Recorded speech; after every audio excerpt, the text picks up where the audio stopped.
Muy buenos días, sean todas las personas bienvenidas al curso introductorio sobre justicia terapéutica, mecanismos para la implementación de la misma en el abordaje de casos de violencia de género. Antes de iniciar, me permito realizar las siguientes recomendaciones. En estos procesos de capacitación es importante que conste su nombre y apellido en su perfil Zoom y mantener encendida su cámara durante todo el curso. Esto ayuda a comprobar su asistencia. Para evitar interferencias, los micrófonos se encuentran silenciados. Se habilitarán cuando sea necesario. La participación la debe registrar únicamente en el enlace que se compartirá en el chat de esta sala. Favor tipear los datos requeridos correctamente.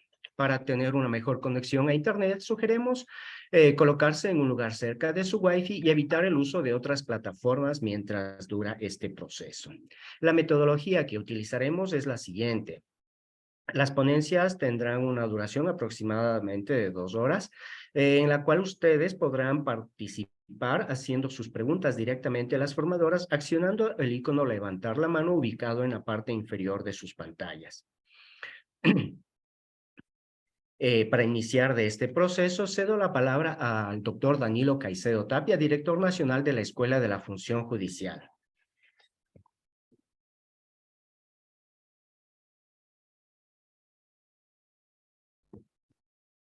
Muy buenos días con todos y todos, en especial a nuestros señores jueces y juezas. Nos complace tenerlos presentes.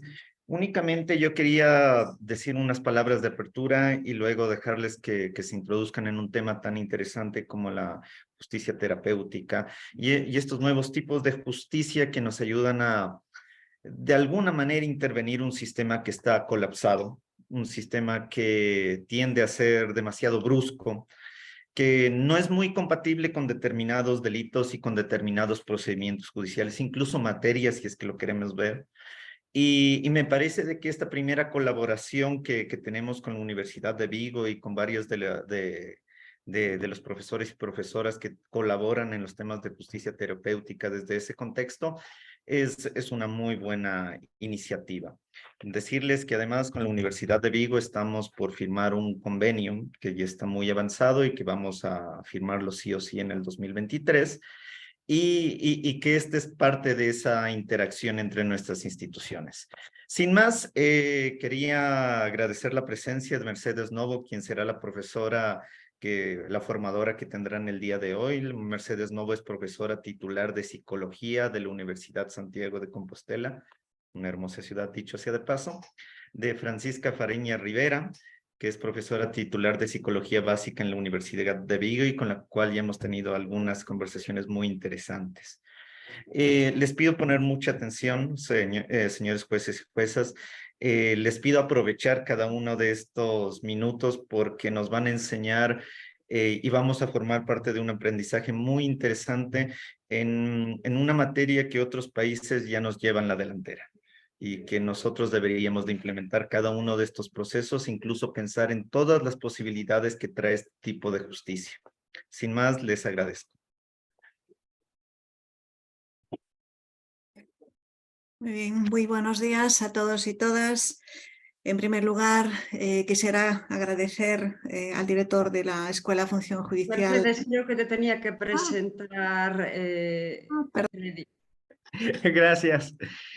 Sí, vamos a hacer la presentación de las formadoras de esta oportunidad que contamos con Francisca Fariña Rivera, profesora titular de Psicología Básica en la Universidad de Vigo desde 1990 al 2003 y desde el 2003 hasta la actualidad, catedrática de Psicología Básica y Psicología Jurídica, investigadora principal del grupo PS1 de la Universidad de Vigo.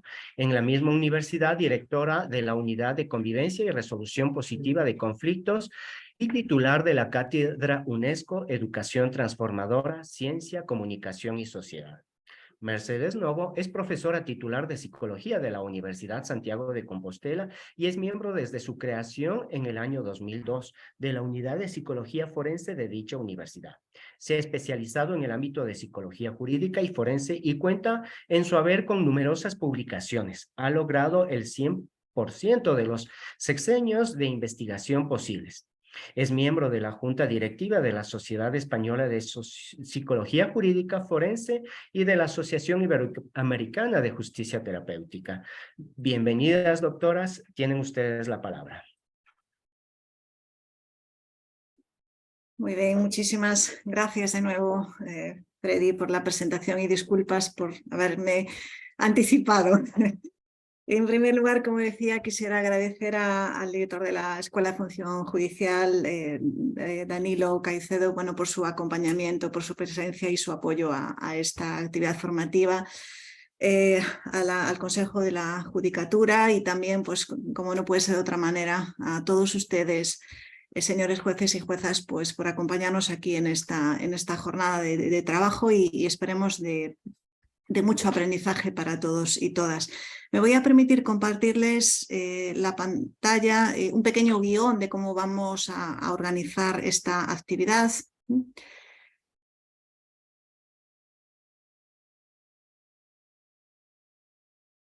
¿Me pueden confirmar, por favor, si se ve correctamente?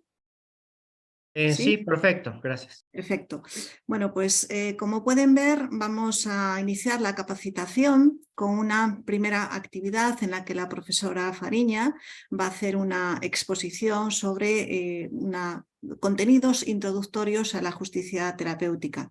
Además, se va a apoyar un fragmento de material audiovisual del profesor David Wessler, uno de los padres de la justicia terapéutica, que se ha pues, elaborado y diseñado para esta formación de manera específica.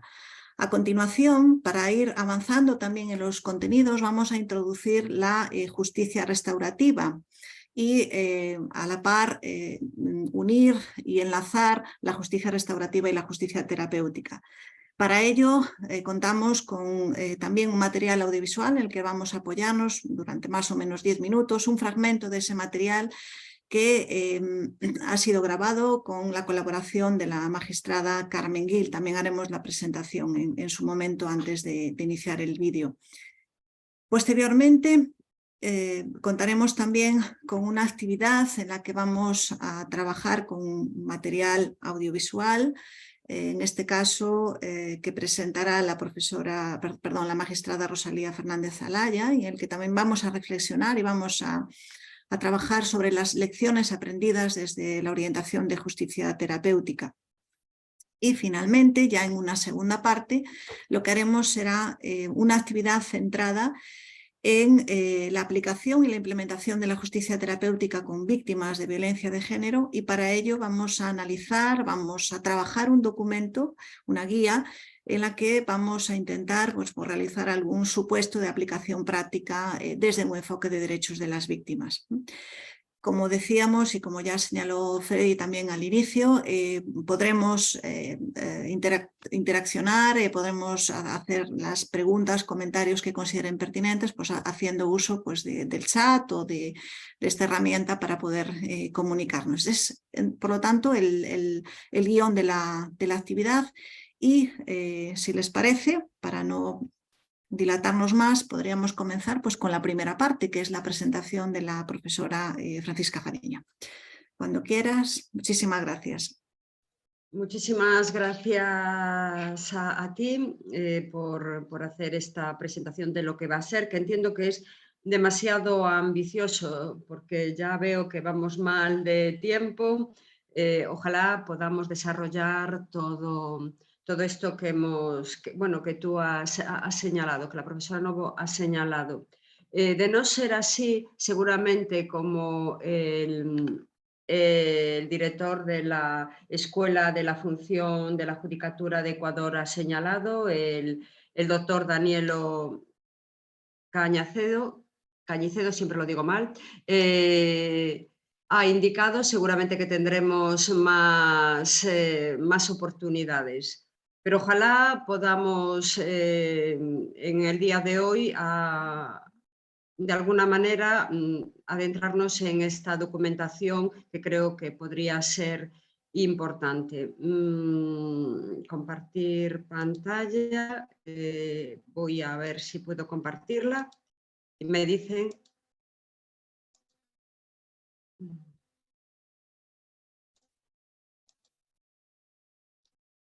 Sí, lo estoy compartiendo. Sí, ya está. Vale, perfecto. Es una labor compleja introducir en poquito tiempo qué es la justicia terapéutica. Pensábamos que íbamos a disponer de más tiempo, pero nos vamos a adaptar al menor tiempo posible. No voy a hacer la promesa de un cuarto de hora, como me había comprometido con la profesora Novo, pero intentaré ir lo más rápido posible. Bien, ¿qué es la justicia terapéutica? No, creo que no lo estoy haciendo bien porque yo no estoy viendo bien mi transparencia. No sé si ustedes la están viendo bien.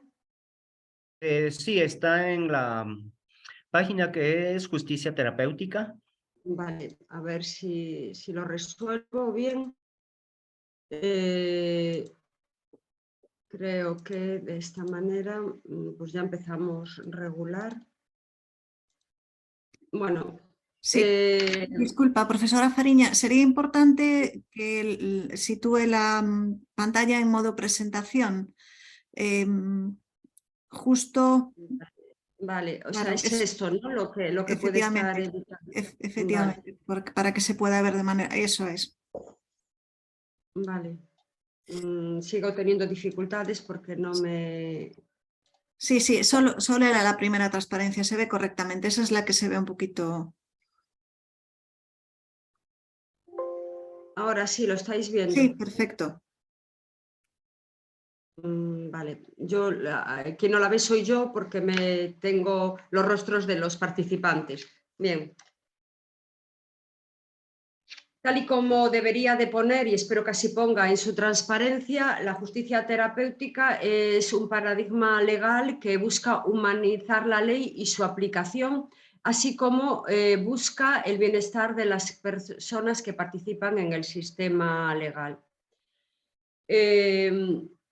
Más allá de la humanización de la ley, busca introducir de una manera focalizada la dignidad de las personas, el trato digno de las personas.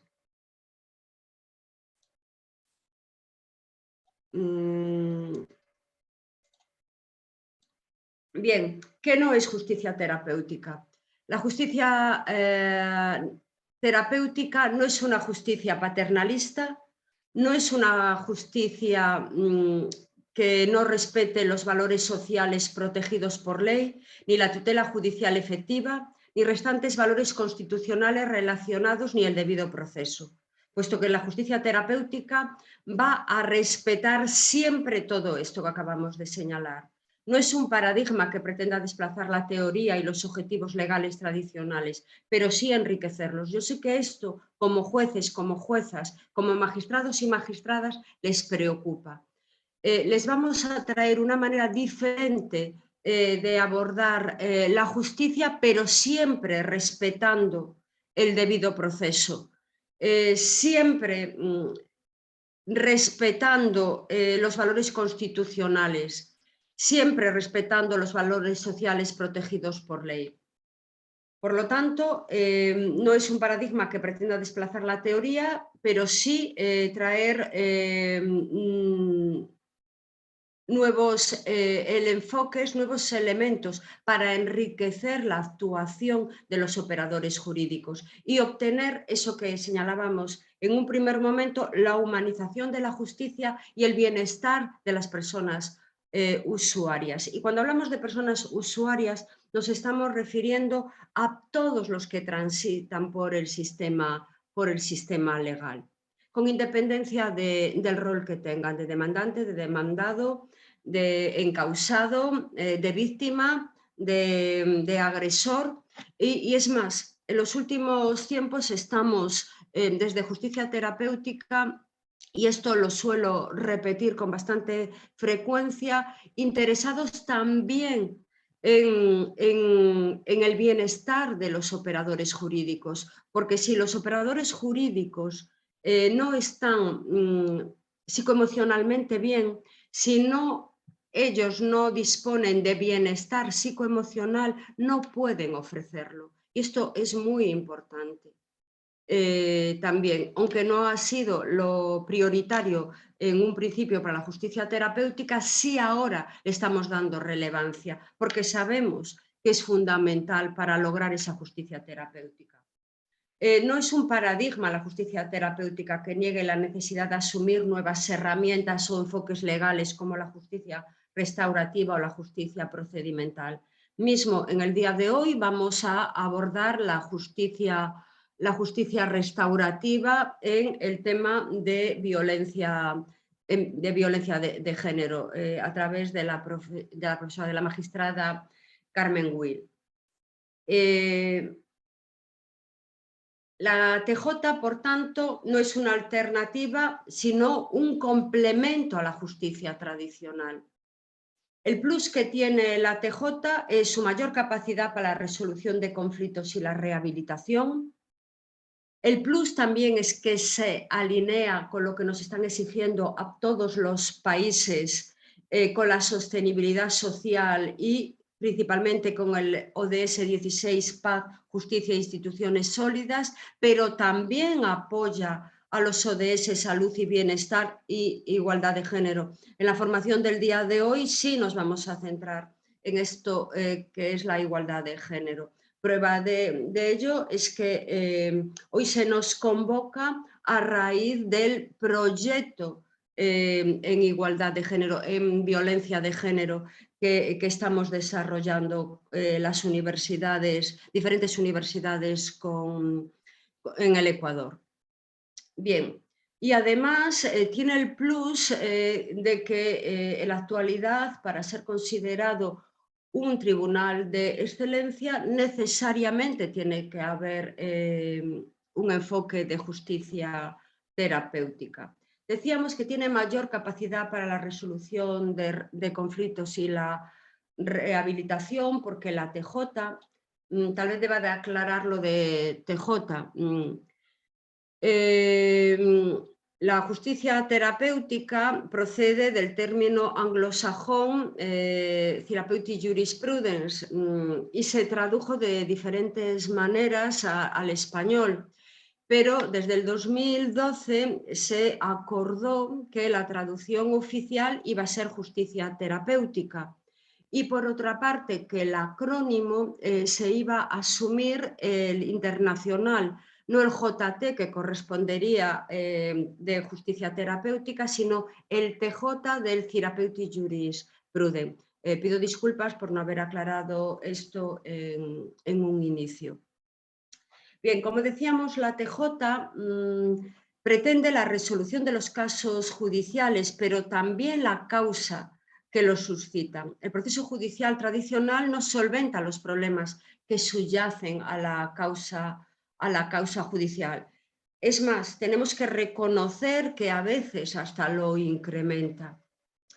Introduce en el derecho el bienestar emocional del usuario de la justicia y es por primera vez que se introduce algo tan fundamental como el bienestar emocional de los usuarios de la justicia en el derecho internacional.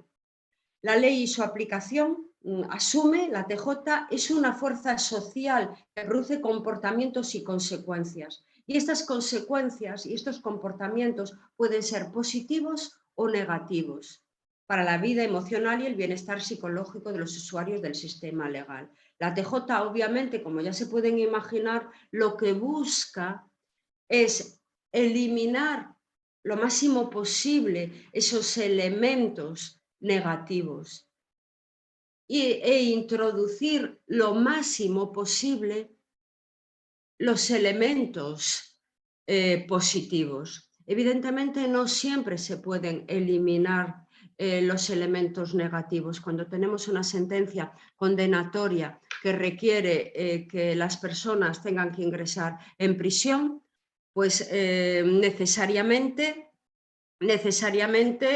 han de ingresar en prisión. Y el ingreso en prisión, dudo que a alguien le conlleve a priori una situación de bienestar emocional. Pero es verdad que con una perspectiva de TJ, lo que esa persona pueda realizar ya dentro de prisión, lo que se le pueda ofrecer dentro de prisión, el cómo se le comunique la sentencia, el cómo se le acoja cuando ingresa en prisión, puede que sea más o menos terapéutico. Y evidentemente la justicia terapéutica busca que sea lo más terapéutico posible. Y esto enlaza con algo muy importante, que es la calidad en el trato que se le da a las personas usuarias de la justicia. Decíamos que lo fundamental es el bienestar, y ese bienestar se va forjando desde el trato que los operadores jurídicos, en este caso podríamos identificar los magistrados, magistradas, jueces y juezas, en la dignidad que otorgan a los usuarios de la justicia, el respeto con el que se les trata, la privacidad que se otorga a los casos, que no siempre, como bien saben, se respeta. El tema de la dignidad en un primer momento se centró en los usuarios de la justicia, teniendo en cuenta su rol de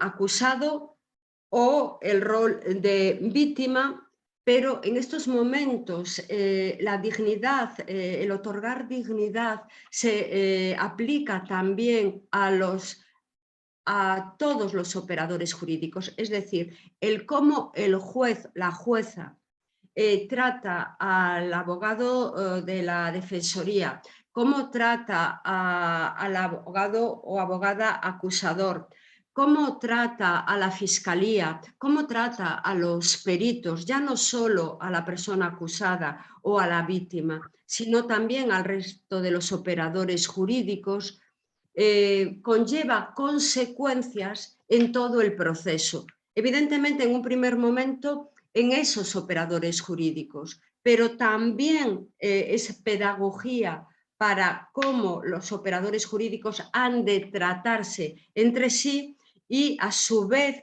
tratar a los usuarios de la justicia. Era algo que me gustaba señalar porque es muy importante. Y no siempre esto se tiene en cuenta. Se está más centrado en otras cuestiones, a veces hasta en los tiempos, porque los procesos, las vistas, a veces se alargan más de lo que los jueces tenían previsto, y esto conlleva que el trato no sea tan amigable como el proceso debería o requiere, ¿no? Como los usuarios requieren, pero también como los otros operadores jurídicos deberían ser tratados. Bueno, no voy a entrar ya en el aporte a la sostenibilidad ni a tanto a la salud y bienestar, a la igualdad de género, ni tampoco en lo que refiere a los tribunales de excelencia, porque si no voy a consumir todo el tiempo que estaba previsto para mi intervención. Solo indicarles que con respecto a esto último, con respecto a lo de los tribunales de excelencia, que el International Consortium for Court Excellence, creado en el 2007, desarrolló un marco para la evaluación de los tribunales de excelencia.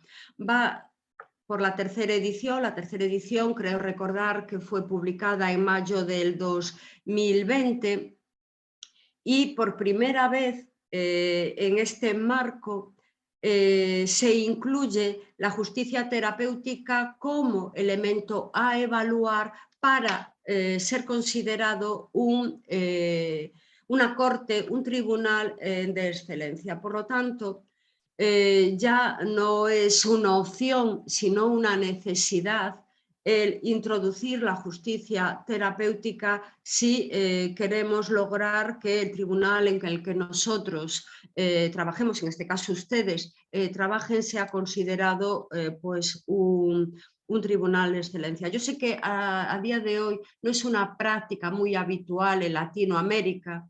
Se empieza a introducir en Europa, también en otros países anglosajones, como un principio fundamental para tener el garante de que lo que está realizando el tribunal es adecuado y además tiene ese carácter de excelencia. Pero ojalá en breve en diferentes países, ¿por qué no empezar por Ecuador, se empiece a evaluar a los tribunales, no para lograr la medalla o el reconocimiento de excelencia, sino para estar seguros de que estamos ofreciendo una justicia de calidad. Y además la evaluación conlleva detectar fortalezas y debilidades que se pueden mejorar. Por lo tanto, les animo a entrar en este proceso de evaluación continua de los tribunales. En un primer momento nos puede resultar no agradable, ¿no? También ocurría en la universidad, que nos evaluaran a las universidades, que nos evaluaran al profesorado, no era muy interesante desde la perspectiva de quien era evaluado. Pero en cambio ahora lo agradecemos porque nos permite mejorar nuestra acción, nos permite mejorar nuestra actuación, ya sea como universidad, ya sea como profesores. Bien, ¿cuáles son los principios fundamentales de la justicia terapéutica, de la TJ? Si nos vamos a lo que ya hace casi 20 años señalaban Winnie y Wessler, y ya les adelanto, padres de la justicia terapéutica, son estos dos profesores de Derecho los considerados padres de la justicia terapéutica. Sin duda es Wessler el que hace 50 años siembra la justicia terapéutica, pero es verdad que el fruto de aquella semilla empieza a crecer a finales del siglo pasado gracias al trabajo de David Wessler y Bruce Winnick. Bien, pues estos profesores de Derecho, y reitero, de Derecho, señalan que los principios fundamentales de la TJ son la intervención judicial continua, el estrecho seguimiento de la conducta y respuesta inmediata a la misma, y la integración de los servicios de tratamiento dentro del procedimiento de los casos judiciales, así como la participación multidisciplinar, hoy diríamos una perspectiva transdisciplinar de la justicia terapéutica, pero hace 20 años los padres de la justicia terapéutica hablaban de la participación multidisciplinar. Y esto me sirve para aclarar, hoy la profesora que nos va también a acompañar, al igual que yo, procedemos del ámbito de la psicología. Ya les he adelantado que la justicia terapéutica nace en el ámbito legal de la mano de profesores de Derecho, y la psicología entra en acción porque los profesores de Derecho y los profesionales del Derecho llaman a otras áreas de conocimiento, principalmente a la psicología, pero también a otras áreas de conocimiento para enriquecer lo que en aquel entonces era el derecho. Por eso ahora ya entendemos la justicia terapéutica como una orientación ya no multidisciplinar, reitero, sino transdisciplinar. Bien, y ya por último, un principio fundamental es la colaboración con organizaciones comunitarias y gubernamentales. El sistema legal no puede estar al margen de las organizaciones comunitarias. Para empezar, porque les apoyan para llevar a cabo ese tratamiento, aunque tenga el seguimiento judicial. Les apoyan. No todos los tratamientos que se establecen desde el ámbito legal pueden ser llevados a cabo desde el ámbito legal. Y es más, no es nada aconsejable que sean llevados desde el ámbito legal en muchos casos. Pues para ello se cuenta con las organizaciones comunitarias y también con otras organizaciones gubernamentales. También me gustaría poner encima de la mesa, porque a lo mejor les está preocupando, que para aplicar justicia terapéutica necesitan leyes que estén pensadas y diseñadas y aprobadas desde el paradigma de justicia terapéutica. Pues esto sería un gran error. Así lo establece en todos los teóricos de justicia terapéutica. Es verdad que la TJ busca que las leyes tengan un fin terapéutico, pero no requiere de cambios legislativos para poder aplicarlos. Por eso David Wechsler diferencia entre lo que él denomina botellas, que serían las leyes, y líquido, que podrían ser las actuaciones de los operadores jurídicos. Podemos tener leyes antiterapéuticas, por ejemplo, en temas de familia. La ley del divorcio, creo que en Ecuador es una ley que requiere una causal. No puede haber una ley más antiterapéutica que una ley que requiera una causal, porque ya obliga a quien se quiere separar pues poner una causa, y esa causa no suele ser algo positivo, sino algo negativo, y generalmente no se lo atribuye, sino que se lo atribuye a la otra persona que compone la pareja. Ya es un mal comienzo, sobre todo si hay hijos o hijas, para que esa ruptura de pareja, para que esa ruptura de matrimonio pueda dar lugar a una posterior relación de coparentalidad positiva. Bueno, pues a pesar de que ustedes tienen una ley, como otros países de Latinoamérica, poco terapéutica o no acorde a lo que debería ser una ley terapéutica o con orientación terapéutica en rupturas de pareja, sí pueden aplicar elementos y pueden tener una actuación de justicia terapéutica. Desde los pequeños detalles de cómo tratan a esas familias, de cómo las encauzan para que tras la ruptura de pareja puedan tener una relación de progenitores, para que puedan mantener la familia para los hijos y para las hijas, hasta encaminarlos, como ya se verá en los vídeos, a procesos de mediación, a procesos de coordinación de parentalidad, a programas de apoyo para la coparentalidad positiva, etcétera.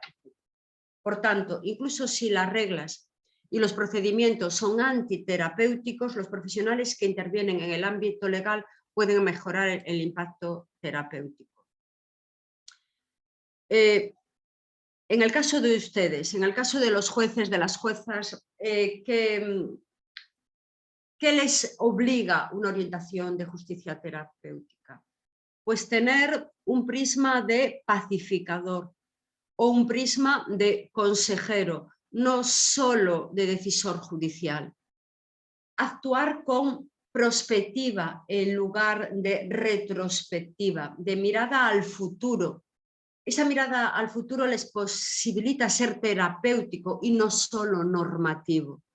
En las escuelas de derecho, también en las escuelas judiciales, se les enseña, y muy bien, a ser normativos.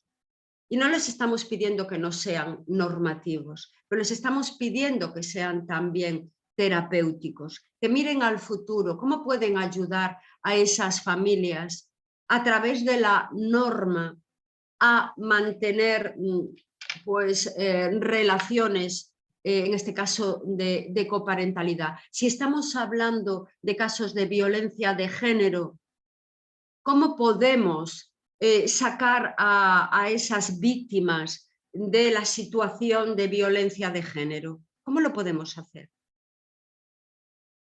¿Cómo podemos reeducar a quien ha ejercido violencia de género? Pues a veces hay que ser imaginativos. Lo que les pedimos no es que viole la norma, porque es algo que ya hemos señalado. TJ siempre está dentro de la norma. Y voy a poner un ejemplo. Hoy van a escuchar hablar de... Hoy van a escuchar hablar de... Van a escuchar hablar de justicia restaurativa en el ámbito de violencia de género. En nuestro país eso no está permitido. En España no se puede llevar a cabo. Mientras esto no cambie, un juez con orientación de justicia terapéutica no podría aplicarlo. Eso lo tenemos que dejar muy claro. Lo que no quiere decir es que si no se prohíbe, que nos aplique sabiendo que resulta positivo para las víctimas y para quien ha ejercido la violencia. Esto quiero que quede también muy claro. La justicia terapéutica no abandona nunca el debido proceso, nunca viola nada de la norma. El juez, para aplicarse desde una perspectiva de justicia terapéutica, tiene que desprenderse de quién gana y quién pierde. Por supuesto, en temas de violencia de género, tiene que ganar la víctima bienestar, tiene que ganar la víctima seguridad. Pero no tiene quien ha ofendido, tiene que perder, sino que a su vez también puede ganar. ¿Qué puede ganar? Pues una reeducación para dejar de ser un hombre que ejerce la violencia de género. En un proceso de familia tiene que establecer una causal que quien de alguna manera puede tener la causa para lograr esa ruptura de pareja, para romper el vínculo matrimonial, ¿qué puede ganar? Pues si la causal es la drogadicción, pues puede ganar el someterse a un tratamiento de adicciones para tener una relación normalizada con sus hijos y con sus hijas. ¿Quién ganaría ahí? Pues ganaría quien deja de tener la adicción, ganarían los hijos que recuperarían a ese padre o esa madre como una persona que les puede aportar y no como una persona que les puede restar. Ganaría la sociedad, ganaríamos todos.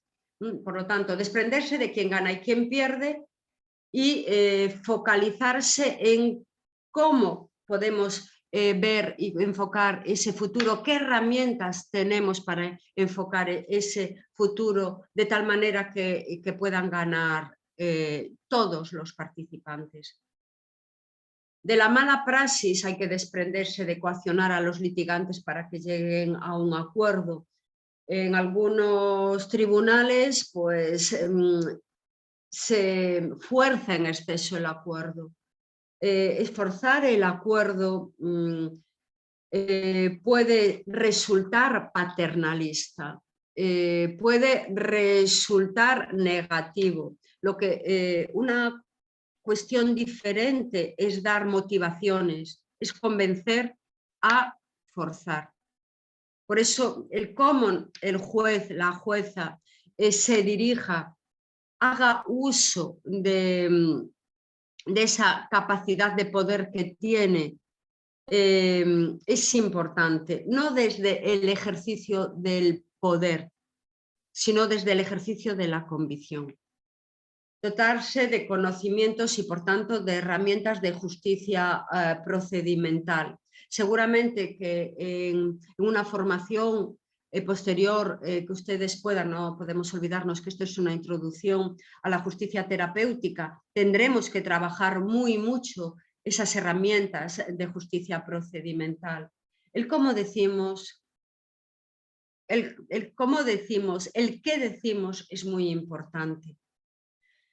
Bien, desprenderse de muchas de las cuestiones que tenemos automatizadas.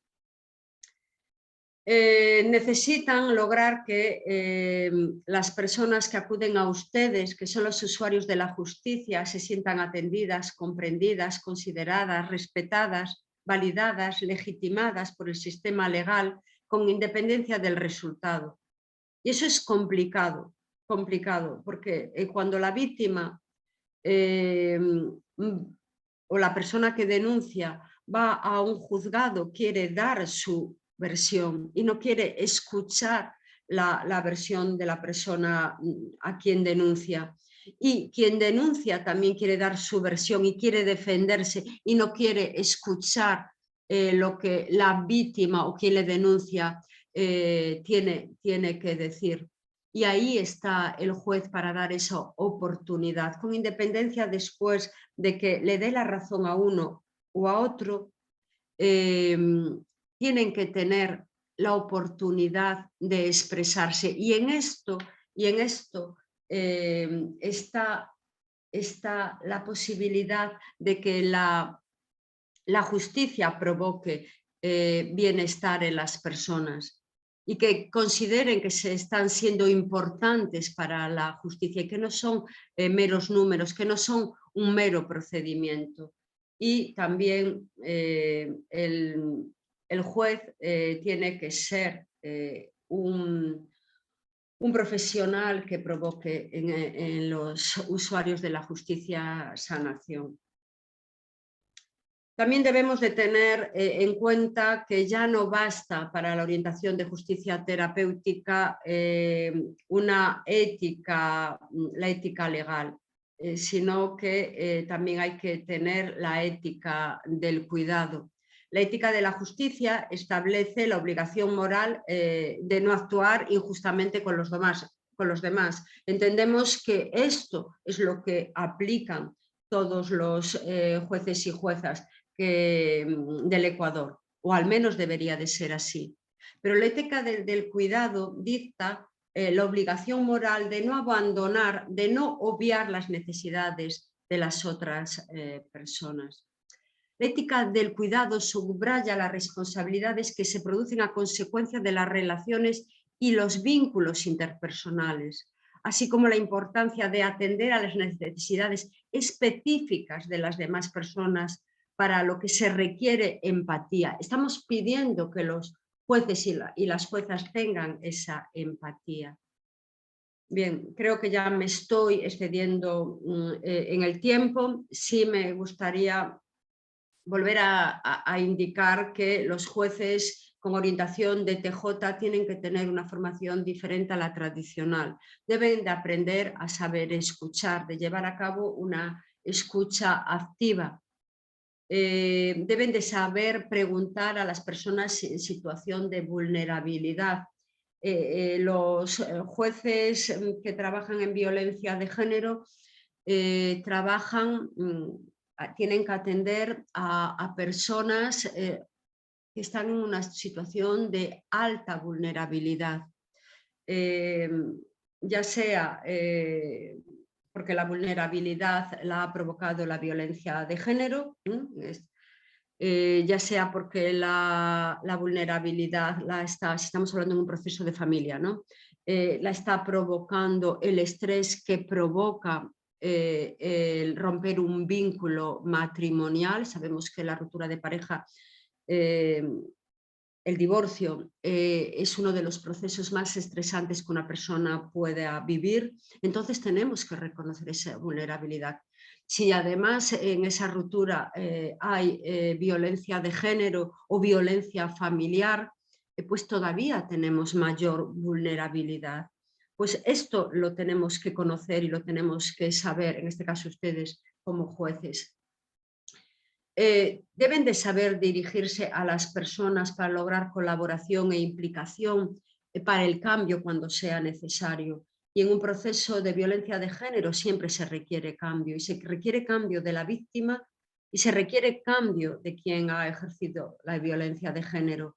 Y en los procesos de ruptura de pareja también se conlleva cambio. Obligatoriamente tiene que haber un cambio, porque, especialmente cuando hay hijos, porque tiene que llevarse a cabo una relación de coparentalidad y esta tiene que ser distinta de la que se ha venido ejerciendo porque la familia se va a transformar. No tiene por qué ser mejor ni peor, pero se va a transformar. Ya hemos dicho que el juez tiene que ser y la jueza tiene que ser empático y empática, pero sin perder la imparcialidad. Y tiene que ser visto de esta manera por todas las personas implicadas. Yo sé que a ustedes les gusta hablar de partes, ¿no? De por todas las partes implicadas. Yo prefiero, y no es porque lo diga Francisca Fariña, sino porque lo dicen así diferentes teóricos, hablar de personas, porque si estamos hablando de violencia de género, si estamos hablando de divorcio, no estamos hablando de cosas, estamos hablando de personas, y denominar a las personas como partes no dejamos de cosificarlas, y aquí lo que queremos es humanizar la ley y vamos a humanizarlas ya por el tratamiento que les damos, pues las personas. Conocer la causa por las que puede surgir la violencia, el ciclo de la violencia, las consecuencias, etcétera, etcétera. En la resolución judicial, las sentencias que ustedes dicten, ha de considerar la dimensión psicoemocional y social que impregna el conflicto para eliminarlo o el problema que lo ha causado. Esto es compatible con que la sentencia o decisión judicial emane de un procedimiento judicial tradicional en que se respeta la ley y el juicio y resulte justo. Pero le hay que dar esa dimensión humana. Reiteramos, el juez ha de ejercer su autoridad de manera imparcial y justa para lograr legitimidad, y es a través de esta con la que obtiene el respeto y la cooperación de los usuarios de la justicia. Esto es una premisa de justicia procedimental. Ya Tom Tyler lo señalaba en sus diferentes escritos. Pues tenemos que hacer que esto sea así. Legitimarnos a través de lo que ustedes hacen, legitimar la ley, legitimar la justicia a través de lo que ustedes hacen, y a través de la justicia terapéutica se puede lograr. Es verdad que la justicia terapéutica lo puede llevar a cabo todos los operadores jurídicos, pero los que más capacidad tienen para introducir justicia terapéutica es sin duda los jueces y las juezas. También los letrados y las letradas. En ocasiones me pregunto quién tiene más capacidad. Es verdad que los abogados y las abogadas, los letrados y las letradas, son los que primero reciben a esos usuarios de la justicia. Y ahí tienen mucha capacidad para orientar, pero cuando estos y estas no han hecho del todo bien su trabajo desde una perspectiva de justicia terapéutica, entran los jueces con toda una gran capacidad para impregnar todo el proceso con esa justicia terapéutica. Bueno, seguramente que tendría que seguir hablando si quisiera seguir introduciendo la justicia terapéutica, pero debo de dejarlo aquí si quiero dejar el tiempo y espacio al resto de las intervenciones. Creo que me he alargado en exceso.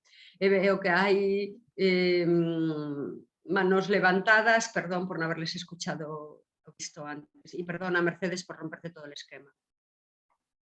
Perdón, un momentito antes de continuar, solo para indicarles que en el chat de la sala Zoom se está compartiendo el enlace para que puedan registrar su asistencia. Favor tener en cuenta que el sistema de Internet del Consejo de la Judicatura no nos permite habilitar el enlace. Ustedes deben hacerlo desde datos móviles. Gracias.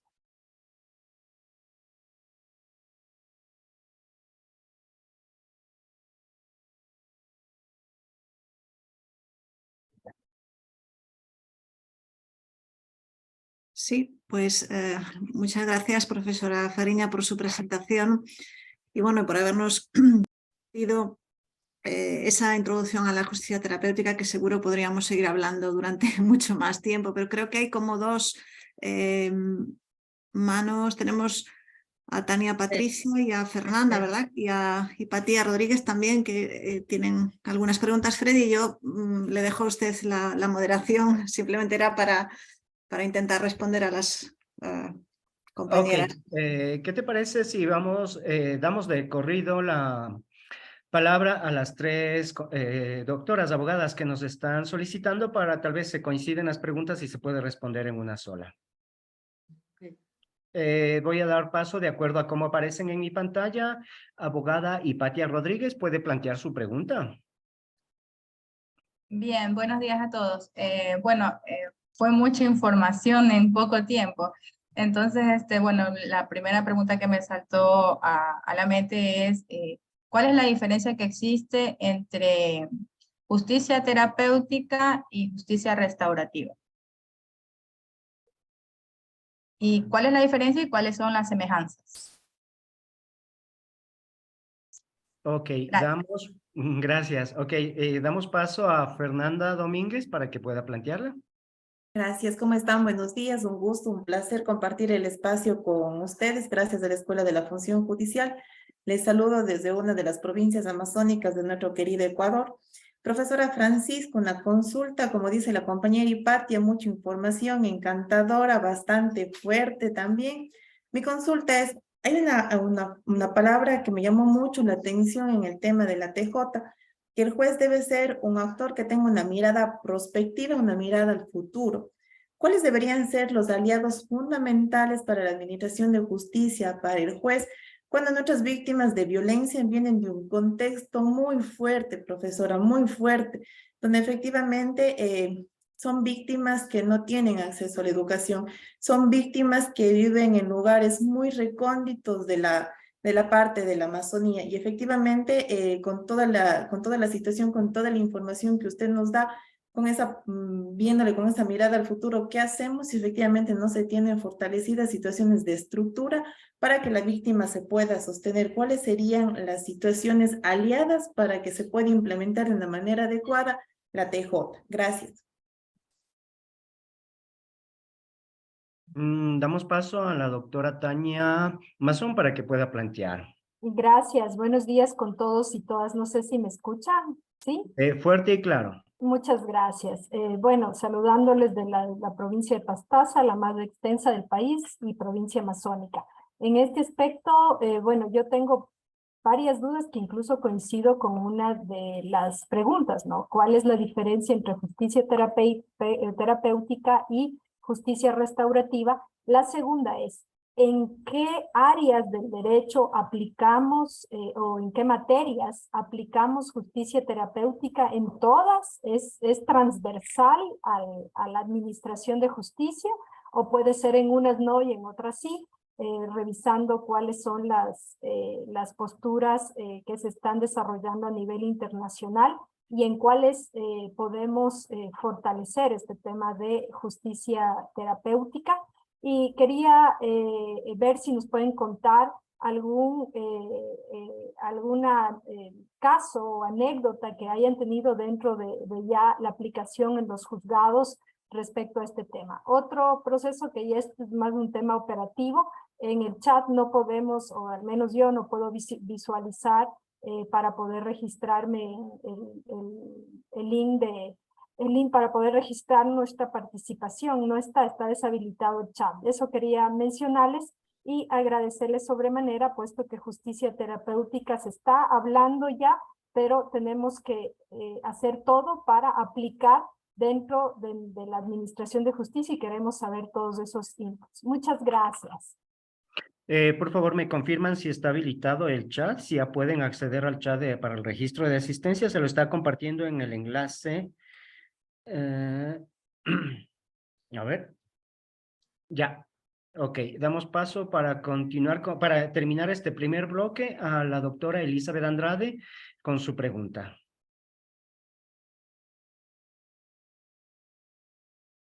Doctora, debe accionar el icono silenciar o activar audio en la parte inferior izquierda de su pantalla.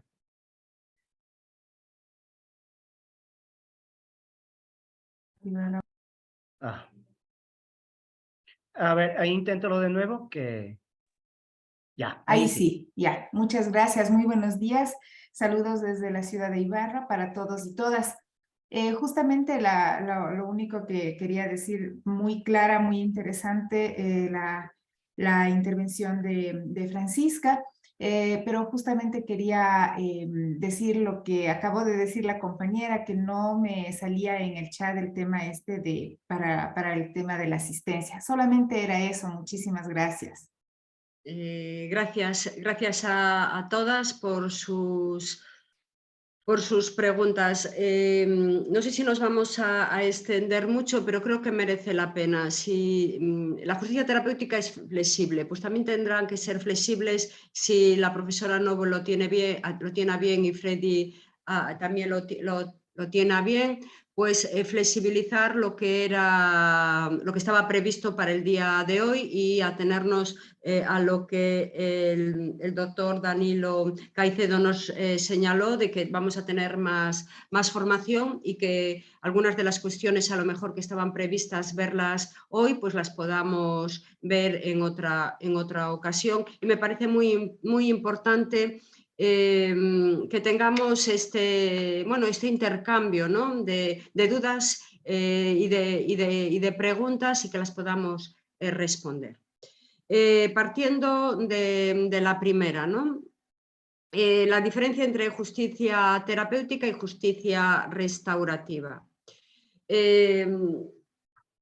No es la primera vez que esta pregunta se nos hace. Yo creo que a todas las personas que hacen formación o introducción a la justicia terapéutica siempre salta esta pregunta. Las dos orientaciones, en un primer momento, nacen pues en la misma época, década de los 70, se fortalecen las dos en los 90 y nacen con objetivos diferentes y desde contextos diferentes.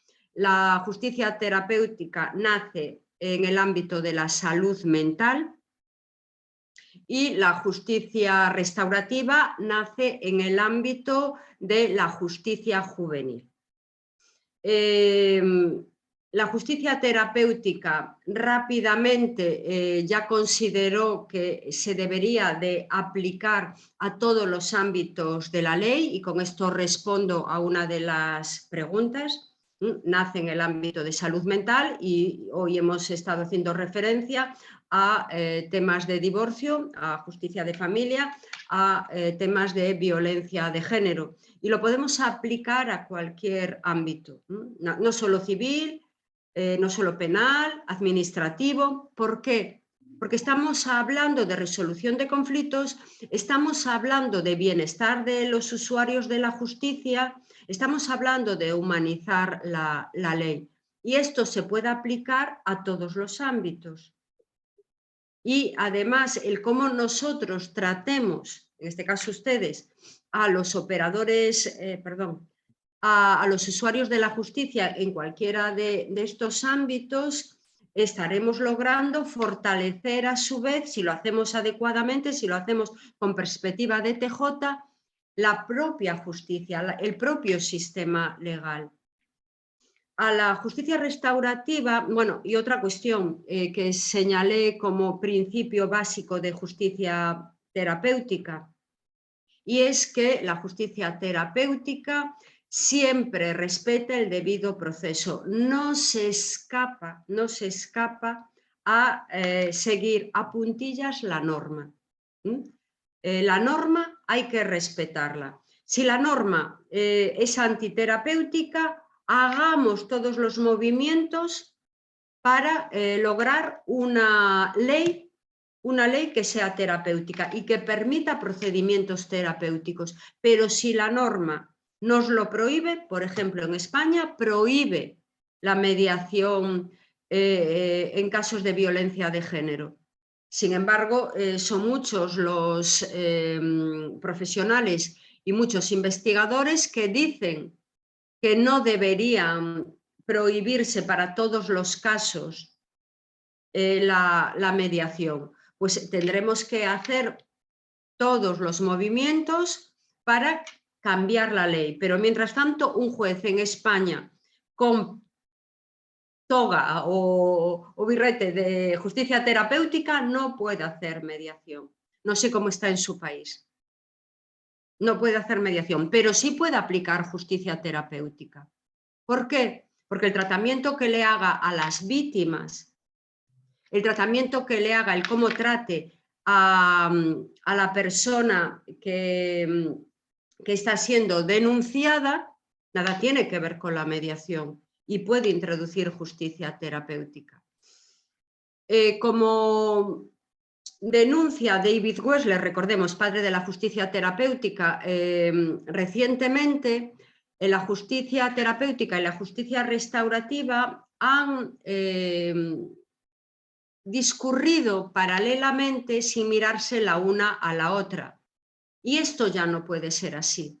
De hecho, desde nuestros grupos de investigación, contando con los poderes judiciales de Costa Rica, del Estado de México, de Paraguay, de República Dominicana, hemos estado trabajando en justicia restaurativa y justicia terapéutica, porque se puede trabajar la justicia restaurativa con orientación de justicia terapéutica. La justicia restaurativa no va a poner el foco en el bienestar emocional de las personas. En cambio, sí lo pone la justicia terapéutica, y mejorar la justicia restaurativa con ese enfoque de justicia terapéutica debería ser una obligación para los operadores jurídicos. Por lo tanto, la justicia terapéutica, y vuelvo a donde quería llegar, la justicia terapéutica respeta el debido proceso. La justicia restaurativa no nace desde dentro de la justicia, sino que se va fuera de la justicia para resolver problemas que nacían fuera de la justicia, pero que eran llevados a la justicia. Actualmente ya se entiende de otra manera. Y actualmente, si quisiéramos ponernos las gafas de justicia terapéutica y justicia restaurativa a la vez, nos daríamos cuenta de que están confluyendo y que están interaccionando sin darse cuenta la mayoría de los profesionales o la mayoría de los teóricos. Lo estamos reconduciendo para que enfoques restaurativos de prácticas restaurativas, porque una cuestión son las prácticas restaurativas, que son herramientas de justicia terapéutica, que se pueden confundir con justicia restaurativa. Sin duda, la mayoría de la justicia restaurativa es parte de la justicia terapéutica, y la justicia terapéutica se puede aplicar a toda la justicia restaurativa.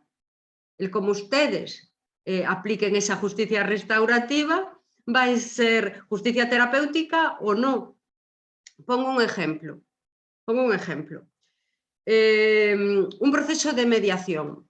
Un proceso de mediación penal que estaría dentro de justicia restaurativa. Si ese proceso de mediación penal no se lleva a cabo por profesionales que tengan la sensibilidad de buscar el bienestar de los participantes y solo se centran en los acuerdos, podrá ser una práctica de justicia restaurativa, pero no es llevada a cabo con enfoque de justicia terapéutica. No sé si me he explicado.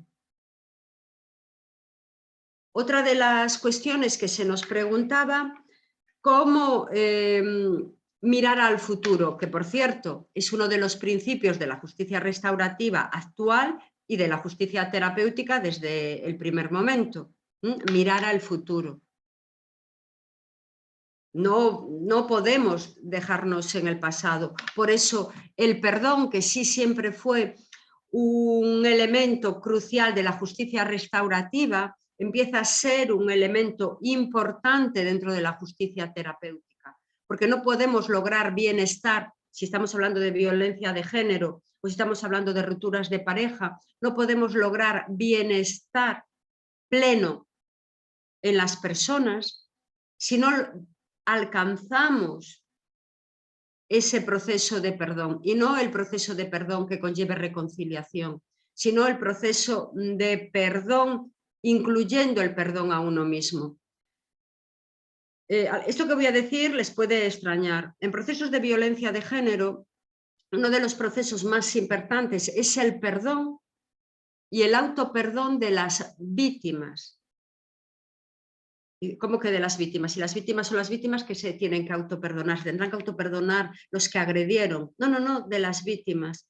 Porque justamente las víctimas sienten mucho lo del ¿por qué he?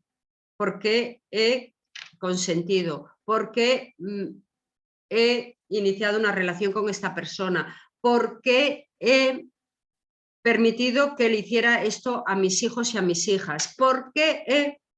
Y se tienen que autoperdonar y logran la curación plena cuando también perdonan al otro, que no quiere decir reconciliar, ni muchísimo menos, pero lo que quiere decir es que su cerebro no está determinado por ese daño que le hizo la persona que ejerció la violencia. Perdonar no significa ni olvidar, mucho menos reconciliar significa curar. Bueno, no sé si... creo que me faltaba otra pregunta, y esta pregunta era ¿cómo podemos aplicar justicia terapéutica en violencia de género en lugares donde tenemos pocos recursos? ¿Era así? ¿Lo entendí bien? En una zona de la Amazonía donde yo creo que podemos aplicar justicia terapéutica, puede que no en todo el grado de capacidad que tiene la justicia terapéutica desde el primer momento, ofreciendo el espacio a las mujeres que han sufrido o denuncian violencia de género, el espacio adecuado. En el congreso que tuvo lugar en Cuenca hace apenas unas semanas, se señalaba que en muchas ocasiones las mujeres que van a denunciar tienen que realizar la denuncia delante de diferentes personas ajenas a la recogida de esa denuncia, en espacios donde le están escuchando su relato diferentes personas que no tenían que estar escuchándolo, donde no se les protege cuando se lleva a cabo la vista, por ejemplo, que no siempre se le da la oportunidad de explicar con su voz lo vivido, lo ocurrido y lo que quieren, que no quiere decir que la sentencia tenga que recoger todo lo que la víctima quiere, pero sí que se les ha escuchado. En la sentencia que el juez o la jueza vaya a dar a esa persona, a esa mujer que ha denunciado violencia de género, que aparezca una explicación de por qué toma esa decisión, pero una explicación que sea entendible por la mujer. Tendremos que hacer esfuerzos para que el lenguaje que utilicemos en las sentencias pueda ser entendido por quien denuncia y también por quien ha de cumplir, si eso conlleva una pena, por quien ha de cumplir la pena.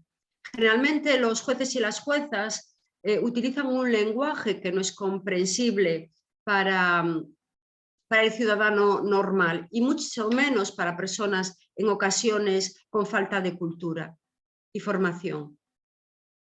Y después de decir todo esto, el otro día, sí me gustaría una anécdota, el otro día en un curso presencial en el Consejo General del Poder Judicial en España, un juez decía, como buscando disculpas. Sí, eso de justicia terapéutica está muy bien, pero yo tengo muchos casos y tengo que sacarlos adelante, tengo que sentenciar y no siempre puedo estar aplicando estas cosas que se están trabajando aquí. Además no tengo recursos. No tengo recursos para mandarlos a servicios, es algo que acaba de señalar la jueza, ¿no? No tengo recursos para mandarlos a servicios. Y se levantó una abogada y dijo, si puedo hablar, señoría, una silla es un recurso que usted tiene a la mano. El preguntarle era ya una abogada con formación en justicia terapéutica, el preguntarle a la señora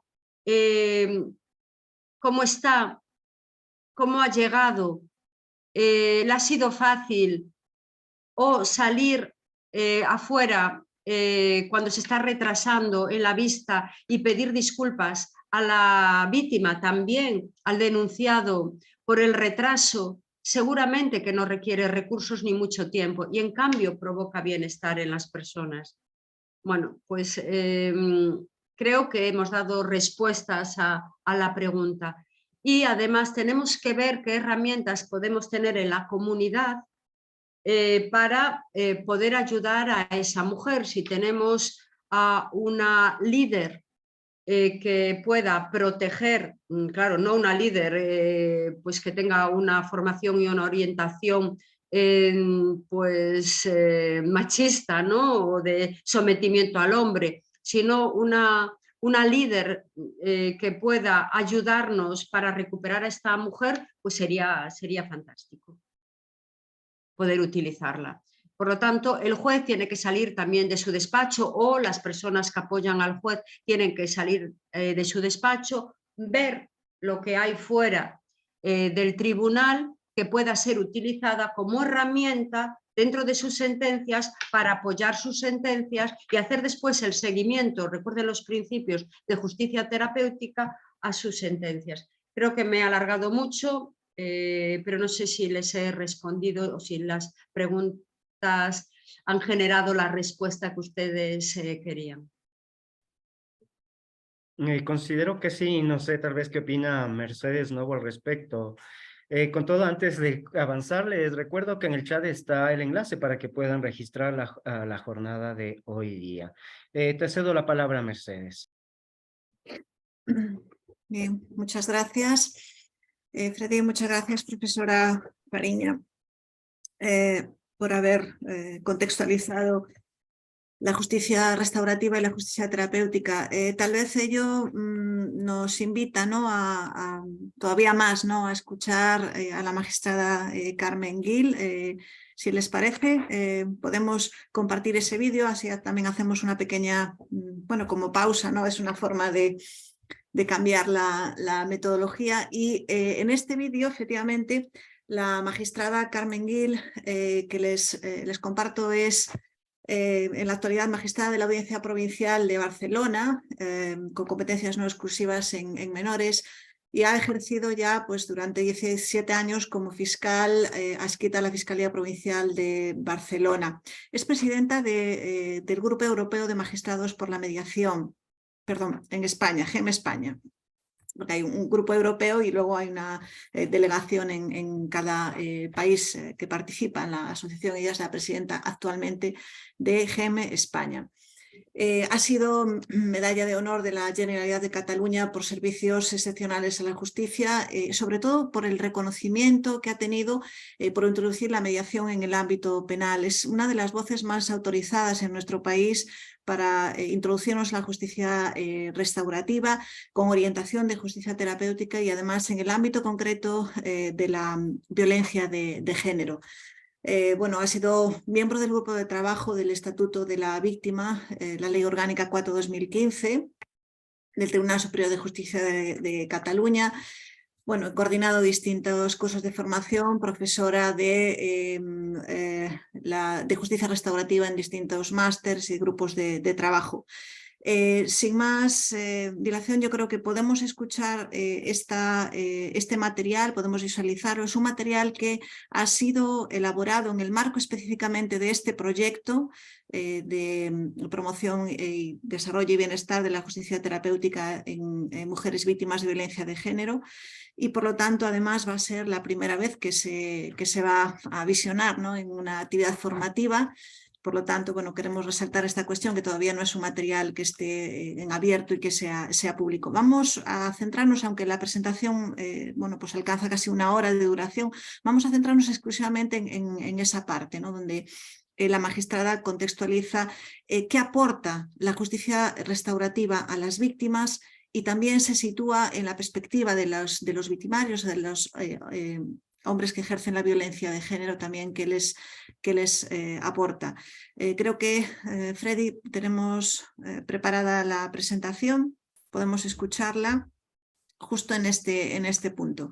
Luego, si les parece, nos gustaría comentar, ¿no?, pues, qué les aporta o qué les sugiere mediante una pequeña actividad, tanto todo lo expuesto por la profesora Fariña como particularmente la exposición de la magistrada Carmen Gil. Claro, continuamos. Un concepto que incluía todas las conductas que puedan representar algún tipo de violencia contra la mujer. Y incluía también no solamente esta violencia, la violencia dirigida directamente a las mujeres, sino también aquella que se dirige a los familiares o allegados menores de edad por parte de precisamente las parejas o exparejas.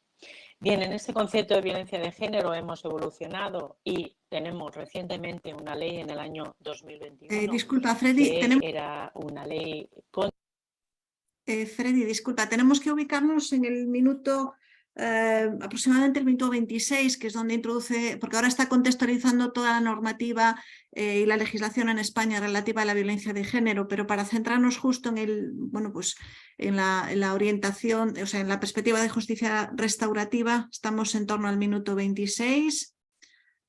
Sí, un poquito más, creo que es ya la siguiente. No es Porque además es algo que ha sido los mismos resortes ni los mismos. Tú me indicas. Sí, ahí nos quedamos porque yo creo que ya enlaza. Ok. Mecanismos de defensa y el proceso de victimización es claramente diferenciado. Bien, ¿por qué defendemos defendemos desde GEME, desde el Grupo Europeo de Magistrados por la Mediación, y desde yo misma como especialista en el ámbito penal y en la justicia restaurativa? ¿Por qué defendemos la justicia restaurativa y otros medios de la justicia terapéutica? Consideramos que es un instrumento plenamente viable en la violencia intrafamiliar y en la violencia de género. ¿Cuál es el punto de partida imprescindible para que sea viable? Es evidente que solo podemos hablar de una seguridad para las víctimas cuando éstas sean personas con una plena capacidad y voluntad de decidir. Por lo tanto, una mujer que esté sometida al miedo, a la coacción por parte de su marido o expareja, es evidente que no puede participar libremente en el proceso restaurativo. ¿Por qué? Porque es necesario, esencialmente, que la participación en el proceso sea voluntario. Una persona que está sometida a cualquier tipo de coacción, su voluntad no es libre, su voluntad está coaccionada. Y como voluntad coaccionada no podemos admitir que ella participe en un proceso. ¿Por qué? Porque ello puede conllevar sencillamente una continuación de la situación de dominación en la que está. Someterse a un proceso en el que puede estar ella sintiendo miedo a lo que puede decir o a lo que puede hacer para no enfadar a su pareja o expareja, pues nos lleva a una mujer que no puede participar en esta tipología. Por eso es necesario que los profesionales que están trabajando con las víctimas y están trabajando en el ámbito restaurativo específicamente tengan una formación específica sobre la violencia de género, sobre el proceso de victimización de la violencia de género, que todos sabemos que es diferente a otra tipología delictiva.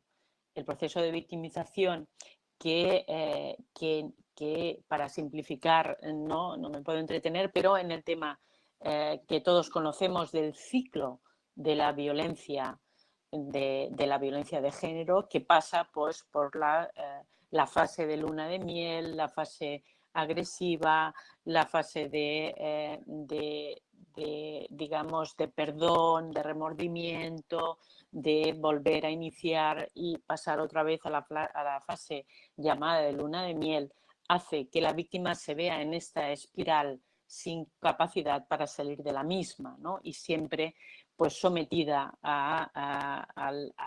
por una parte al miedo, pero por otra también a la esperanza de que su pareja pues pueda cambiar y pueda dejar atrás esta agresividad, considerando que lo que ella hace puede contribuir a que el agresor deje de agredirla. Por lo tanto, esta relación basada también mucho en la culpabilización que la mujer víctima de violencia de género sufre por parte de ella misma es lo que nos hace pues que debamos tener un especial cuidado a la hora de intervenir desde el ámbito restaurativo con las víctimas de violencia de género y la violencia intrafamiliar o filioparental. De ahí que debamos tener una mujer que libremente preste su consentimiento y un consentimiento que debe ser informado adecuadamente, qué es un proceso restaurativo, en qué consiste y en qué puede ayudarla y le puede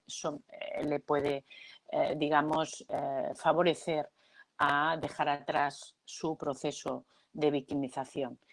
Es en esta información de qué es el proceso y en qué consiste cuando la víctima puede tomar la decisión de si desea o no desea participar en ese momento. Es posible en muchas ocasiones que la víctima necesite más tiempo y que, por lo tanto, una vez debidamente informada de esta posibilidad de iniciar estos procesos restaurativos o terapéuticos, preste su consentimiento para una intervención posterior. Las víctimas de esta forma pueden recuperar el protagonismo, se empoderan frente al agresor y pueden superar el miedo. Y esta superación del miedo les permite enfrentarse a la posibilidad de una reiteración del daño y estar más preparadas para, en la misma o en sucesivas relaciones, pues, digamos, controlar su vida, tomar decisiones sin coaccionar y con una autoestima recuperada. Todo eso es el ámbito restaurativo lo que puede favorecer a las víctimas. Pero creo que los beneficios para las víctimas no nos deben hacer olvidar también que hay importantes efectos que produce la justicia restaurativa en los agresores. Y permítanme que reflexione muy brevemente, pero ¿qué es lo que pasa con los agresores de violencia de género después de la imposición de una pena? Nos lo dicen los profesionales que trabajan en el ámbito penitenciario, en el ámbito de ejecución de pena. El rol heteropatriarcal, los esquemas mentales del maltratador de violencia de género les lleva a no aceptar la respuesta total. Es más, se expresan como víctimas del sistema. Y esta consideración de que yo soy víctima de un sistema que discrimina al hombre, ¿no?, es lo que impide que la pena tenga ningún efecto a la hora de prevención de nuevos delitos. En muchas ocasiones los hombres salen de prisión con más rabia y con más, digamos, más reafirmados en que el ejercicio de la violencia contra la mujer está justificado y es necesario. Por lo tanto, debemos ante esta consideración decir, bueno, quizá lo que hemos estado haciendo durante estos años, si no hemos disminuido realmente ni la situación general de violencia de género, tampoco hemos disminuido el número de víctimas, si continuamos teniendo asesinatos de mujeres y asesinatos de hijos e hijas a manos de sus padres, si continuamos con esta situación, quizá debamos reflexionar que la pena, tal y como está considerada como respuesta al delito, es plenamente insuficiente. ¿Qué es lo que aportaría la justicia restaurativa? Pues lo que claramente ha aportado en otros tipos delictivos gravísimos, como pueden ser incluso los procesos de victimización terrorista, en los que pues personas integradas en bandas terroristas han participado en procesos restaurativos. ¿Cuáles son los efectos que estos procesos restaurativos tienen en grandes agresores o grandes victimizadores? Bueno, el proceso restaurativo lo que fomenta es el reconocimiento de los hechos, pero no tanto el reconocimiento, digamos, de boquilla, para que ustedes me entiendan, es el reconocimiento que se puede hacer en un momento dado para aceptar una pena más baja, que no comporta una auténtica responsabilización frente a lo que se ha hecho. Esta responsabilización es lo que precisamente se trabaja en justicia restaurativa. Una responsabilización que no parte solamente de reconocer lo que se ha hecho, sino sobre todo reconocer los efectos, el daño que se ha producido a las víctimas, ¿no? Les permite también expresar sus emociones, incluida la de remordimiento. Cuando el proceso de responsabilización es sincero y es profundo, evidentemente lleva una carga de remordimiento y una voluntad de reparar el daño causado a la víctima. Una reparación que no siempre pasa por una reparación económica, en algunas ocasiones no es posible, pero sobre todo en muchas ocasiones no es lo más importante, no es lo que necesita la víctima, una reparación económica. Es posible reparar emocionalmente a la víctima, es posible solamente en este reconocimiento del daño que se le ha causado, ya supone una auténtica reparación emocional para la víctima, pero también escucharla, enfrentarse, confrontar con ella, ¿no? Y si cabe, restaurar en la medida de lo posible las relaciones. Lo hemos dicho, lo vemos a diario en muchas ocasiones en la violencia intrafamiliar, y adolescentes que participan en programas restaurativos respecto a los progenitores a los que los han agredido. Progenitores, sean padres, sean madres, sean abuelos o abuelas que han sufrido la violencia de estos adolescentes y que el proceso restaurativo no solamente ha permitido, digamos, esta responsabilización y esta reparación emocional, sino que permite la creación de nuevos vínculos basados en el respeto hacia el otro, basados en una voluntad libre de mantener ese vínculo, esa relación de familia. Permite además alcanzar un cierre emocional, ¿no? También para los victimarios. Por lo tanto, esta intervención restaurativa es esencial porque es precisamente motor de cambio del victimario, es motor de cambio de su conducta, dejar atrás esta conducta, y es la mejor garantía de que no volverá a reincidir en estas conductas violentas hacia su pareja o hacia sus otros familiares. Bien, ¿cómo es verdad que tenemos una prohibición legal en España que se ha mantenido y de hecho se ha ampliado ahora a la violencia sexual? No se permite, se dice que participen en procesos de mediación y conciliación. No se habla tanto de justicia restaurativa como de mediación.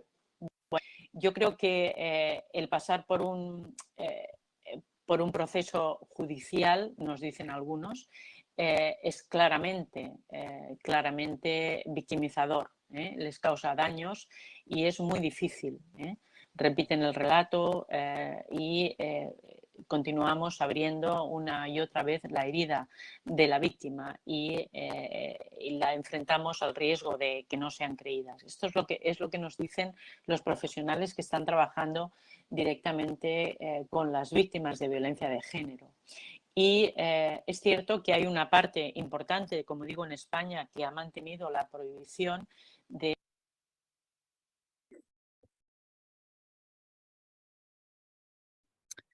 Ok, cedo la palabra a Mercedes para continuar con las actividades programadas para esta jornada, que ya nos quedan 20 minutos. Muy bien, muchísimas gracias, Freddy. Bueno, pues esperamos que, que les haya interesado esta presentación de la magistrada Carmen Gil, sobre todo, pues como decía, ¿no? por todo el conocimiento y la especialización que tiene en justicia restaurativa y además, bueno, pues en la aplicación, en los beneficios que puede tener en el ámbito específico de la violencia de género. Nos gustaría un poco para enmarcar esta actividad compartirles una pequeña actividad, ¿no? Que hemos preparado a través de un link que vamos a ubicar en el chat.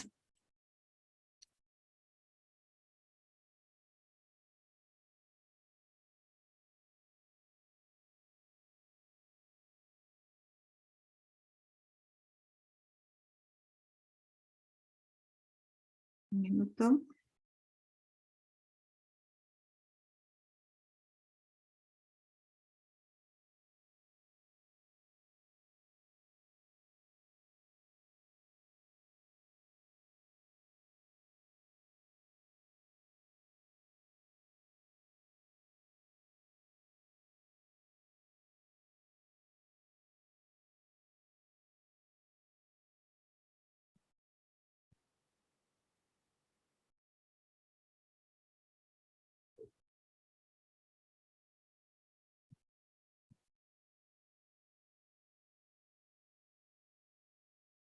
A ver si... Vamos.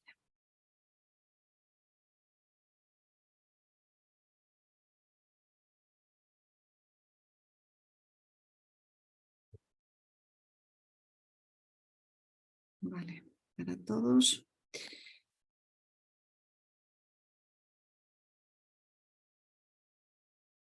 Ahora creo que sí, disculpen.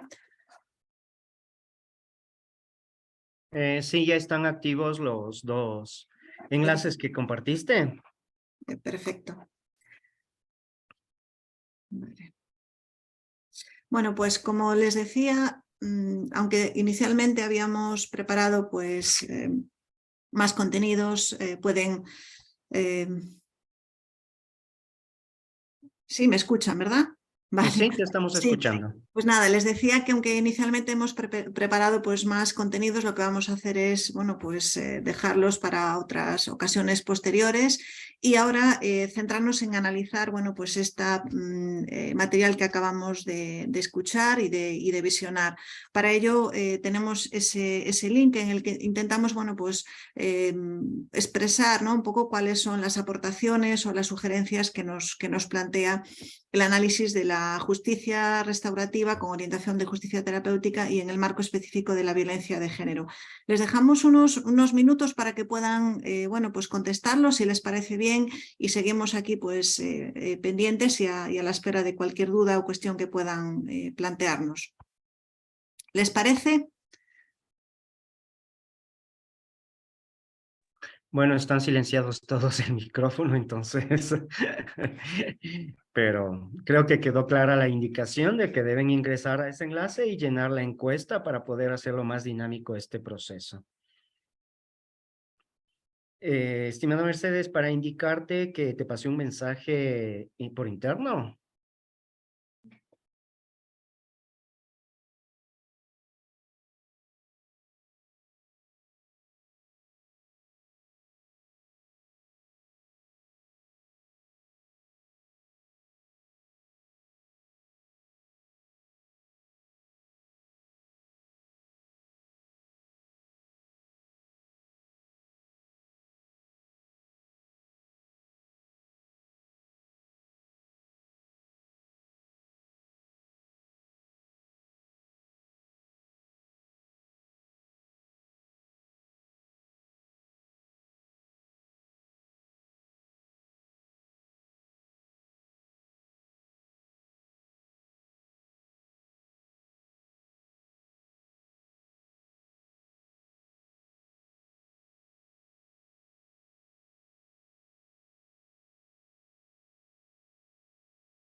Hola, yo creo que ya Sí, han tenido tiempo suficiente, ¿no? Pienso. sí, perfecto. Sí.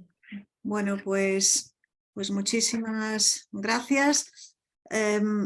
Continuando un poco con los contenidos que estaban previstos, aunque como ya señalamos hemos hecho un pequeño ajuste, pero sí que nos gustaría en esta parte final, ya de manera muy breve, compartirles específicamente parte de los resultados del proyecto de desarrollo y bienestar de las mujeres víctimas de violencia de género desde la justicia terapéutica. Y sobre todo, bueno, pues presentarles ya una experiencia previa que surge precisamente en España, al intentar evaluar cuál es la experiencia de las mujeres que participan en el proceso judicial y en ese rol de mujeres víctimas. Si les parece, les presento muy brevemente alguna idea o contenido del proyecto y paso a mostrarles y a compartirles la guía, que es un enlace link que además lo pueden descargar, y hacemos una pequeña actividad también de análisis del enfoque de derechos de las mujeres. Voy a compartirles la pantalla.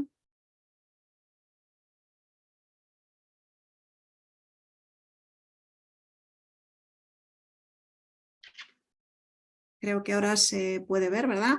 Correctamente. Voy a Sí, ponerlo se ahí. mira. Perfecto. Bueno, pues de manera muy breve y muy resumida, porque es un proyecto, bueno, pues que tiene, digamos que alcanza, ¿no?, distintas dimensiones para ser evaluadas, sobre todo con la intención de analizar y detectar posibles elementos identificadores, y victimizadores en los procesos por violencia de género en el ámbito judicial. Para ello, como les decía, llevamos a cabo una investigación en colaboración con distintas entidades, tanto en España como en Ecuador. Los resultados que vamos a ver a continuación se refieren a la muestra de mujeres participantes, a las participantes de Ecuador. Y como les decía, nos vamos a centrar en algunas dimensiones porque no tenemos tiempo en esta formación. En todo caso, pues adelante o en otra ocasión pues podremos profundizar más. Vamos a comentar de manera más particular y más detenida cuál es la experiencia que las mujeres refieren sobre concretamente dos dimensiones. Una es sobre la información que reciben del proceso judicial desde los operadores jurídicos y la otra es la percepción que tienen y la experiencia que tienen de las instalaciones y de los espacios en los que son atendidas, ¿no? Entonces, yendo directamente aquí, ya voy a omitir buena parte de la información, pero sí decirles, bueno, pues que contamos con 136 mujeres que nos prestaron su voz y su experiencia para esta investigación y que de todas ellas, como pueden ver, en relación a su experiencia sobre el proceso judicial y concretamente a la información que reciben, nosotros les hemos preguntado y hemos evaluado esta cuestión a través de un cuestionario de implementación de la justicia terapéutica que se compone de distintos ítems. Ahí pueden ver algunas de las preguntas, ¿no?, que se les plantearon, ¿no?, y cómo han sido evaluadas, ¿no? Por ejemplo, se les pregunta sobre la información de los trámites que han recibido con citación del juzgado del tribunal por escrito, de los trámites que han recibido a través de los ayudantes judiciales, de la información que han recibido a través de sus abogados por otras vías. Se les pregunta si el proceso fue explicado con claridad, ¿no? Decía, antes afirmaba la profesora Fariña, ¿no?, y nos compartía esta idea, qué importante es el lenguaje, la comunicación, que las mujeres, en general todas las personas usuarias del sistema de justicia, pero las mujeres víctimas que entiendan, ¿no?, que comprendan con claridad, ¿no?, toda la información que se les facilita y se les provee. Bueno, pues esta cuestión es evaluada de manera específica. Si además esa información que se les facilita es fácil de entender, si entendían los pasos que tenían que seguir, el motivo de su asistencia, etcétera, ¿no? Entonces, al realizar esta evaluación a través de estos ítems, pueden ver ahí los resultados. Lo que podemos ver es que a pesar de que en algunos ítems, por ejemplo, en algunos, como el último de ellos, ¿no?, conocían el motivo de su asistencia, las mujeres que participan, bueno, pues señalan que la puntuación media es, en este caso, alta. Hay otros ítems que se han medido en los que todavía queda un importante margen de mejora para implementar la justicia terapéutica, que es lo que la justicia terapéutica demanda, pero también lo que las mujeres necesitan. Por lo tanto, desde aquí podemos ver que las mujeres perciben que no se les informa, por ejemplo, de sus derechos por escrito, aunque sí se hace verbalmente, que prefieren que la información les sea dada también por las dos vías, tanto de manera verbal como de manera escrita. Por lo tanto, nos indican por dónde podríamos incidir o en qué podríamos incidir. También otras cuestiones como podemos ver de manera muy clara, ¿no? La falta de información de las indemnizaciones a las que podrían tener derecho o la información sobre los trámites para solicitar ayudas a las que podría tener derecho. Ahí pueden ver la puntuación que bueno, se compara con el valor medio de la escala, que es un 3, pero efectivamente queda un amplio margen de mejora para asegurar, ¿no? Este derecho a la información y ya evaluado no sobre la impresión o sobre la perspectiva de los técnicos, ¿no? Sino de las propias mujeres que han sido usuarias del sistema de justicia. Por lo tanto, esta es una cuestión que deberemos también remarcar. Y el otro aspecto que quería compartirles es el de las instalaciones en el que han sido atendidas. Pueden ver ustedes ahí en la transparencia, en la tabla, que hay algunos ítems que están marcados en rojo, ¿verdad? ¿Podemos verlos? ¿Sí? Bueno, pues estos ítems que están marcados en rojo son aquellos que desde la perspectiva de las mujeres indican los aspectos donde existe mucho más margen de mejora, donde estamos incluso por debajo del aprobado, ¿no? Donde podríamos decir que tenemos un suspenso, ¿no? En términos de lo que es la implementación de la justicia terapéutica. ¿Por qué? Porque las mujeres echan en falta información, dicen que los medios no son suficientes para informar sobre los procedimientos, sobre los tiempos, ¿no? Es más, también nos dicen que por ejemplo, el tiempo de espera para la realización de los trámites, si les ha resultado cómoda o no, fíjese que también está marcada en rojo. ¿Por qué? Porque vemos que la puntuación media, pues la puntuación media de las mujeres también está por debajo del valor medio de la escala. Por tanto, también aquí tenemos un margen de mejora. Incluso en un ítem que aparece en verde, lo pueden ver, el primero. Sí, ¿verdad? Se puede ver. Moverse y ubicarse dentro de las instalaciones del juzgado o del tribunal fue fácil. En mi experiencia, bueno, pues estamos con una puntuación de 3.30. No puedo ver la tabla porque tengo la pantalla con ustedes. Prefiero verla a ustedes que la tabla, pero sí les puedo decir que está por debajo del punto medio. Perdón, por encima del punto medio de la escala, que es el 3, pero todavía hasta el punto 5, ¿no? Hasta el valor 5, que es el valor más alto de la escala, queda un amplio margen de mejora, un amplísimo margen de mejora en el que habría que trabajar. Por lo tanto, de la información que han aportado sobre las instalaciones en las que han sido atendidas y también de la información que han recibido, podremos seguir avanzando, ¿no? Para configurar toda una serie de buenas prácticas que puedan implementarse con orientación de justicia terapéutica. Además, también decirles que como fruto de esta guía de esta información, en España ya hemos llevado a cabo y hemos desarrollado una guía de implementación de la justicia terapéutica, que es la que vamos a compartir ahora y vamos a intentar trabajar, al menos presentar durante unos minutos, por eso he ido también tan rápidamente con la presentación. Este documento que pueden ver aquí es la guía de implementación que hemos publicado en España. Y está articulada precisamente en base a dos dimensiones. Una de ellas es precisamente la información que reciben y la otra es el enfoque de derechos. A ver si lo podemos ver un momentito. Sí, sobre las medidas que se aplican, ¿no? A las mujeres víctimas. Este documento voy a compartirlo ahora mismo a través del chat y ya vamos a trabajar sobre él el tiempo que voy a dejar de compartir la presentación. Además, así podremos ver la guía con el documento completo, que era un poco mi intención. Vamos a ver.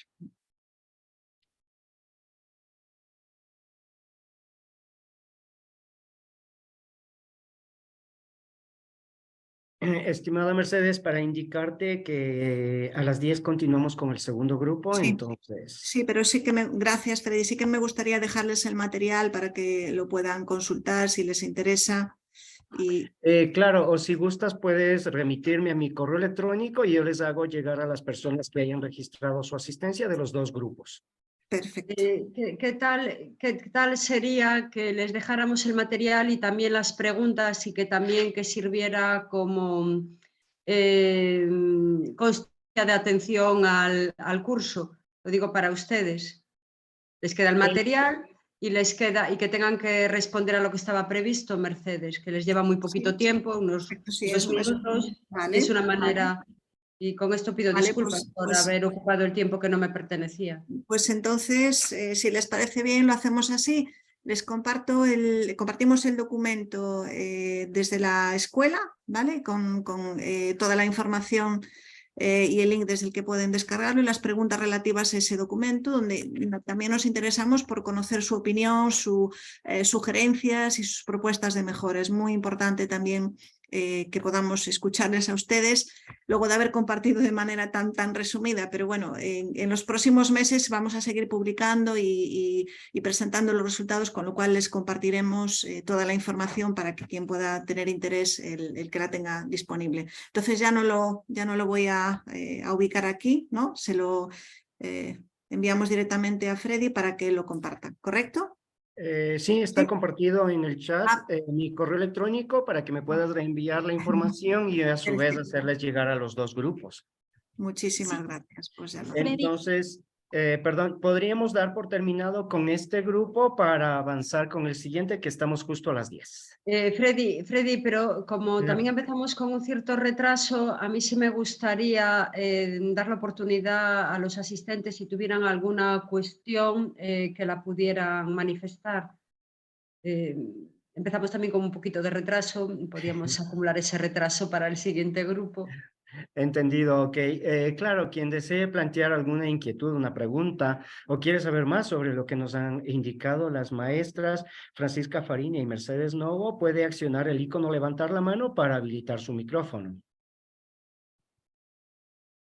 Freddy, perdón, mientras levantan los participantes, no sé si es que es posible, les puedo recordar que es importante que puedan mandarnos de la información que se les va a enviar, de la guía, puedan todos contestar las preguntas y mandarnos para que podamos sistematizar esa información y podamos ajustar información adecuada en la guía que se va a construir para Ecuador. Ok, claro, se pondrá. Coordinaré contigo las instrucciones o cómo, en qué sentido iría el correo electrónico que se remitirá a las y los participantes. Freddy, he puesto en el chat el link de la revista iberoamericana de justicia terapéutica por si alguien tiene interés en entrar en la revista y además se supone que va a haber una publicación de este proyecto en la revista también en el futuro, en el próximo número. Perdón, ¿en el chat o o por correo? Yo creo que lo he puesto, en el chat, ¿no lo he puesto? Sí. No, no está. Yo no lo veo. Mientras tanto, doy paso a la doctora Tania Mazón para que pueda plantear su inquietud. Si quieres, ponlo tú. Si a ti te llegó... Ahora mismo lo hago. Sí, solamente una inquietud. El tema es que nos están diciendo que está poniéndose en el chat, pero en el chat lo único que tenemos es uno, el tema del registro y dos, el tema de la encuesta que nos enviaron.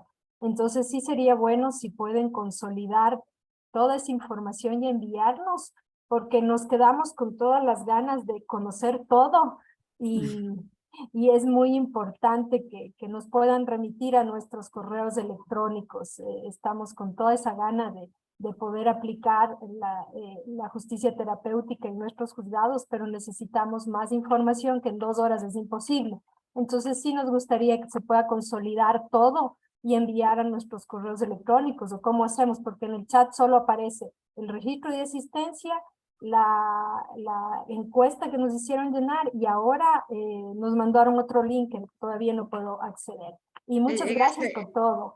En ese último link, doctora, está el acceso a la Revista Iberoamericana de Justicia Terapéutica, que se accede gratuitamente. Sí, estábamos coordinando el material y los enlaces que se va a compartir a través del chat, pero eso lo estamos haciendo interno para evitarles confusiones, sino que se les enviará a través de sus correos electrónicos la información con las instrucciones de esta jornada. Pues nada, entonces, con esto concluimos, Freddy. Sí, entonces con esto daríamos concluido el grupo 1. Les agradecemos por haber participado a las y los jueces que nos han estado acompañando durante esta hora. Si gustan, también podrían conectarse vamos a tener un segundo grupo con jueces de las unidades de familia para quienes deseen participar como oyentes, ya no como participantes, sino que darles la oportunidad también a los otros grupos que puedan plantear sus preguntas, sus inquietudes y conocer un poco más al respecto. Entonces, vamos a dar por terminado con este grupo, agradecerles su participación y por correo electrónico les estaremos enviando la información como indicada y las instrucciones para que puedan acceder al certificado de participación. Muy buenos días, gracias.